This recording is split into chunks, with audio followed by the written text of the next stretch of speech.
Okay, welcome back to Kilipohe, Kilipohe. About ready to pull the cover off of this. This is the young compost. So this is the most active one. This is where we put our kitchen waste and lawn cuttings and other things, which I'll describe in a bit. But let's see what we got. Yeah, ooh, there's a good cockroach. And yeah, looks like the rats have been in here a little bit, but not too bad. I don't see any holes, but I mean, you could see this does not look like that other stuff. It looks like grass clippings and chips of wood and bits of whatever that is, probably something from the bottom, and whatever else. So when we cut trees down on the property, we shred them using the garden chipper shredder. We shred them into this pile. You can see there's a lot of wood chips in here. Yeah, so that's a bunch of wood chips from the last set of trees.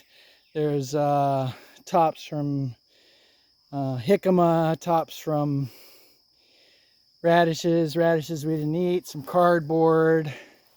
Oh, that's what the rats have been eating, that big jicama right there that was split open. Glad the rats have been eating that. Maybe I'll try using that as bait, since they seem to have a taste for it. But anyway, that all goes into this, and we mix it all together and set it out here underneath this tarp. And then every week we take this whole pile and we flip it over. We flip it over into the next area, and you'll see at the end why that is superior to having it in bins, because the problem with bins is you got to dig every single bit out. If you want, there's some plastic that ended up in there. Throw that out. But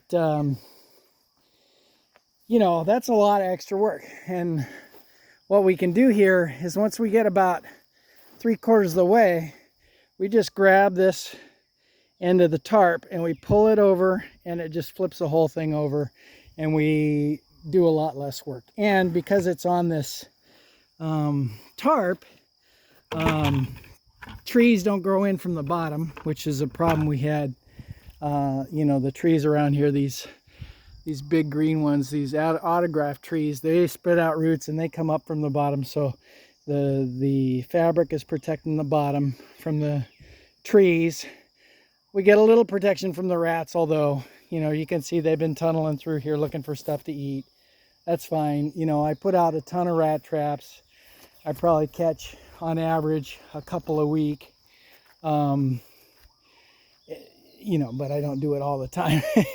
And anyway, the other thing about this is, because we're flipping it over regularly, which is easier with this setup, it breaks down a lot faster. So in probably 3 or 4 months, this pile will go from this, which is really just a bunch of grass clippings and kitchen waste, to what you saw earlier, which is matured, beautiful compost ready to go in the garden. So yeah, let's get started on that. You probably noticed I was using a shovel before, and now I'm gonna have to use a pitchfork, because this stuff is way more fibrous than the compost.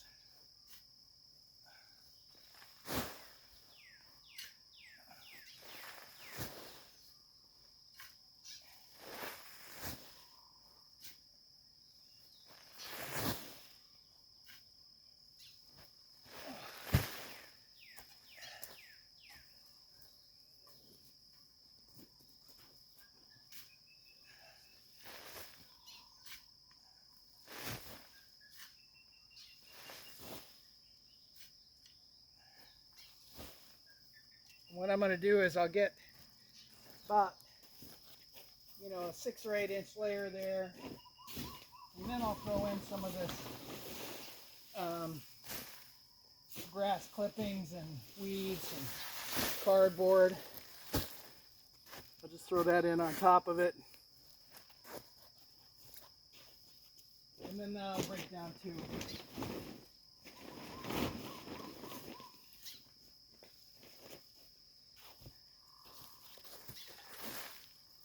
And another thing we'll do is we'll wet it down pretty good.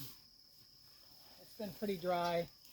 There hasn't been a lot of rain, and as a result, this stuff really needs moisture to break down.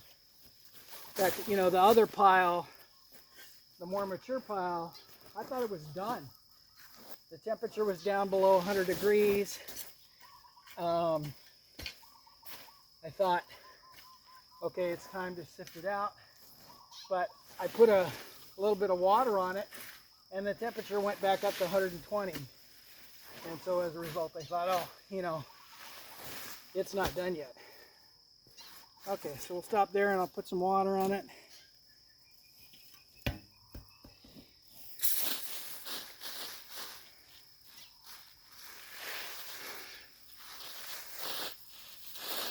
Soak it down pretty good. Not soaking wet, just to give it some base for the bacteria to get going. I'm surprised it's not steaming, because it is really, it's quite warm. Like I said, it's about 140 degrees.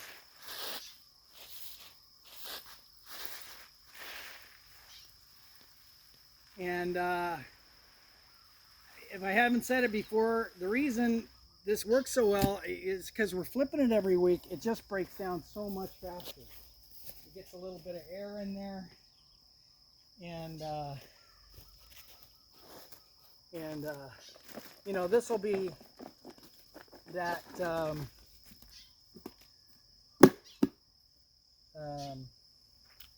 it'll be that mature stuff. Like I said, about 4 months probably for this batch. And you can see we got paper towels, we got coffee grounds. The eggs don't go in this because they get pre-ground. Rice, there's probably some beef bones in there that are real small.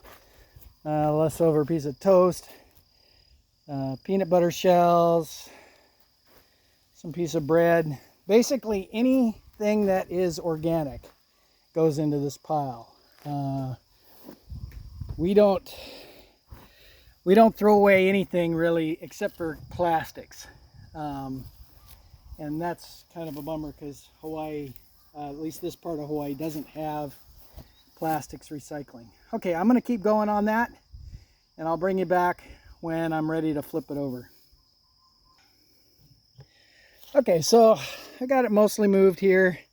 You can see this is this piece that goes off that way. This is this piece that all of this stuff is on, and really the pile is on the outside third of that. And the reason is because when I pull this up, this is all just gonna go up to here and then slide down. I know the light's not very good today, but I was kind of hoping to have this done by now.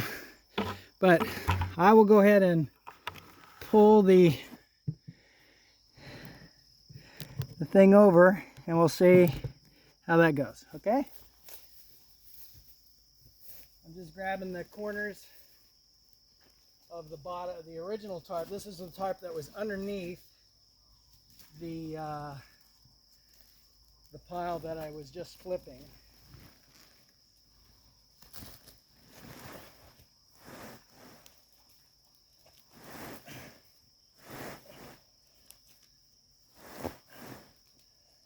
Usually we do this with two, but Holly has had surgery, so she's out of commission. Come on. I can feel it wants to go.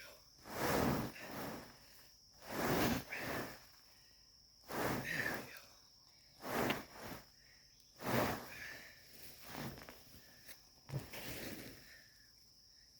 go. So that's the whole thing flipped over. Nice and neat. Uh, you know, that was probably a good third of the pile that I didn't have to move with the pitchfork, which is huge. I mean, when we had bins, you know, scooping this stuff up out of the bins with a shovel or a pitchfork or whatever took forever. It was a lot of work. As a result, we just didn't do it. So this is much better. One, because the material is getting turned over, which means it gets a lot of air and some extra water all through it. And as a result, it's going to break down a lot faster. Like I said, this will probably be like that compost that we sieved out earlier in 4 months. So January, February, March, April, May, maybe 1st of June, we'll come back and see what this looks like, and run it through the trommel and put it in the garden. It won't be nearly this big, but it will be really nicely composted. All right, pausing again. Okay, there it is, all wrapped up like a little present. And what I'm going to do is this is the smaller piece that we have left over. I'm just going to throw this over the top of it. I started doing this because, you know, it can rain a lot here. And this is eastern Big Island. And as a result, boy, it would just get waterlogged. So this kind of sheds some of the water and gives it the opportunity to get going really well. And if you're wondering where I get these tarps, they're actually cut-offs from a water tank manufacturer in Kea'au. They're pieces of the cover that go in that make the cover for the water tank. And they sell the cut-offs at a pretty deeply discounted rate. So that's really good. And I'm just going to flip this leftover stuff onto this, just to kind of get it out of the way. So when we have more, also I ripped this out. So when we have more trees and grass and stuff, we can put it back over there in preparation. So this is sort of how a batch begins, with a tarp placed on this side and some grass clippings, maybe some kitchen waste, or some weeds from the garden, and it's just going to get thrown here and left to sit. And then after a bit, 1 week, we'll come flip it over and just start the process like we did with that guy. So that guy is now in its maturing phase, and this guy is in its beginning phase. And I'm just going to flip it over on top of itself. It doesn't need another cover, there's not much there. I did put some water on this so those grass clippings will get fired up. And there we go. That's how we do compost in Kilipohe.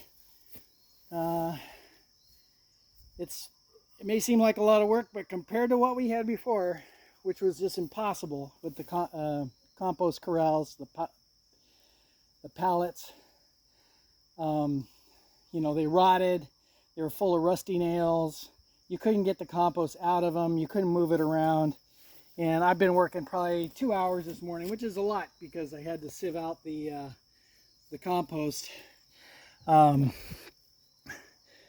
This is a lot for how much we normally do, but you know, compared to what we did before, it's miles. Even doing the trommel is easier this way because it's on top of that tarp. You can just pick up the edge of the tarp and flip it around to repile it, which is really difficult with the corrals, the pallet corrals. And you can just keep an eye on it with the thermometer, and when it gets down to 100 degrees or so, we know it's ready and we can put it in the garden. Okay, that's it for compost. Hope that informs somebody. Aloha.